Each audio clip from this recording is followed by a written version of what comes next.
every day on NewsX. Meanwhile, we're shifting focus towards what's happening as far as the political arena within India is concerned. Now, Tamil Nadu Chief Minister M.K. Stalin has taken to social media to hit out at the BJP government at the centre over the imposition of Hindi. He has stated, and I quote, that demanding linguistic equality is not chauvinism. This, of course, comes in light of the NEP and the row that has exploded over this over the last month or so. M.K. Stalin has gone on to remind the public of the accusation directed at his party by certain quote-unquote bigots. He's further demanded Tamil's rightful place in Tamil Nadu. We all remember just a while back that while speaking at an event, the Prime Minister had taken a veiled dig at M.K. Stalin. He had in fact stated that it is important for all Indians to enrich all languages of the country, and there is no animosity between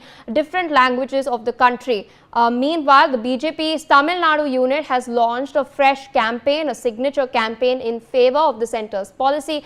M.K. Stalin, meanwhile, has been penning letters to the central government. There was a war of words between him and Dharmendra Pradhan earlier as well, and now, of course, he's come out and once again slammed the centre over this. My colleague Belly Thomas with us on the broadcast to share more details regarding this. Belly, what's the latest statement that has been given by M.K. Stalin? He's of course demanded linguistic equality and stated that doing so is not linguistic chauvinism. Tamil Nadu Chief Minister M.K. Stalin said that demanding linguistic equality is not chauvinism, and alleged that the true chauvinists and anti-nationals are the Hindi zealots who believe their entitlement is natural but resistance is treason.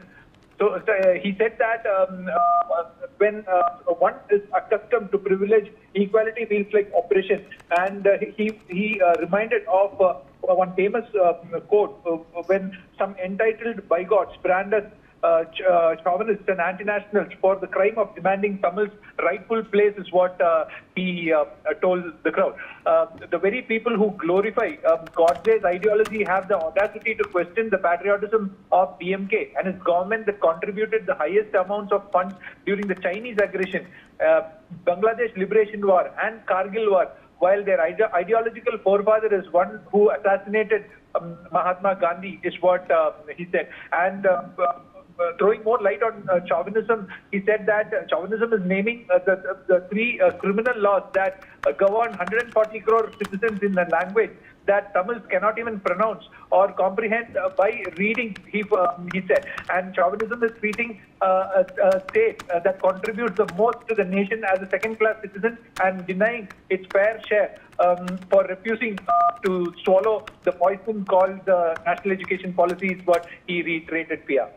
All right, Belly, I'd like to thank you for joining us on the broadcast and sharing all those details. We also have with us Ms. Rajlakshmi Joshi, political analyst, who's taken time out to speak with us on the broadcast. Good morning, ma'am. Thank you for joining us on NewsX. Yet another statement by M.K. Stalin. What do you make of Stalin constantly raising this issue? There was a DMK member of parliament who, of course, slammed earlier while the parliament proceedings were on in February. He slammed the fact that they were being translated in Sanskrit as well. Stalin now, of course, contesting the three-language policy of the NEP. We know that elections will take place in Tamil Nadu in and around somewhere around April or May 2026. Do you think he's already started to consolidate his voter base, or are these legitimate concerns?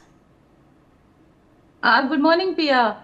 Yes, I think that this is a political compulsion of the DMK, because their origins actually stem from the fact that they came out of this movement where it was an anti-Hindi movement started by Periyar. So that is why I think that they are just sticking to that political line that was taken, and that was they have come out of that movement which started even before independence. And that is the thing that they have consistently kept on. Now it is very ironic that Mr. Stalin is talking about how apparently there is this Hindi colonialism which has replaced British colonialism. I mean, it is so ironic that he is talking about this colonialism. He seems to be opposed to colonialism while he prefers the language of the British versus an Indian language. So that is so ironic. So this is something, this thing about alienating an Indian language.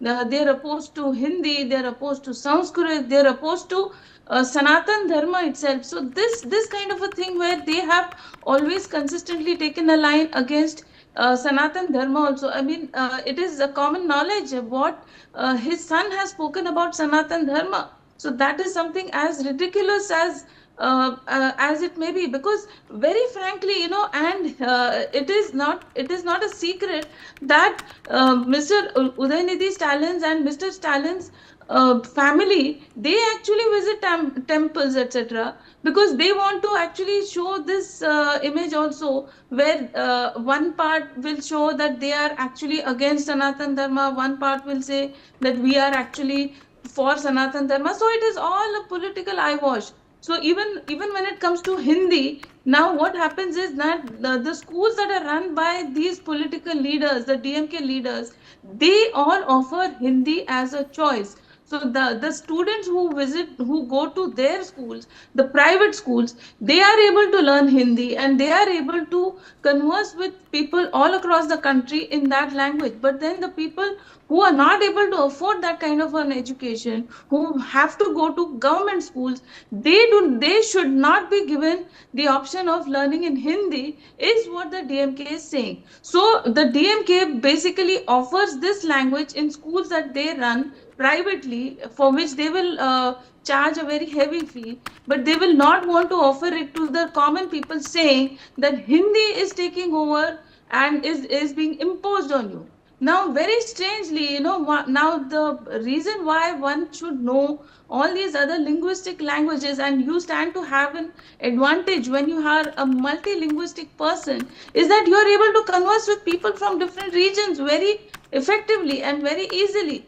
See, I myself know at least four Indian languages, because see, in my own, I am in Maharashtra, so here we even during my school time we had a three language policy, where you had where we were able to learn English, Hindi, Marathi. So we know all those languages, and apart from that, also I know a few other regional languages. So I am able to converse with people easily. See, now the thing is that these states of Tamil Nadu and the other South Indian states, which enjoy the coastal areas, they actually get their raw materials, they get their minerals for industrialization from the northern states, which are these Hindi speaking states per se, the Hindi belt that Mr. Stalin is so opposed to.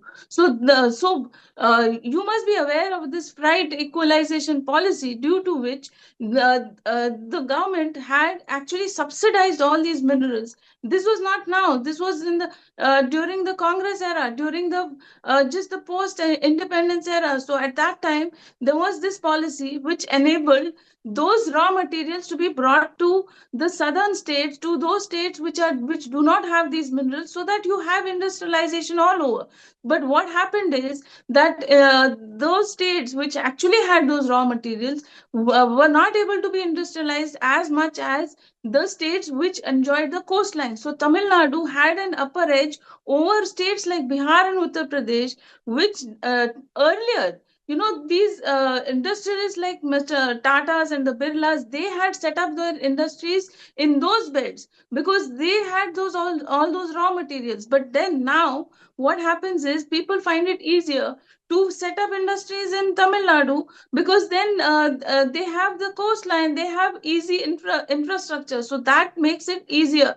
The ports, they make it easier for trade. So now the southern states have definitely benefited from getting all the raw materials from the northern states. So this, you know, you cannot actually close your eyes to the fact that all said and done, we are one country and we need to be able to converse with people from our own country.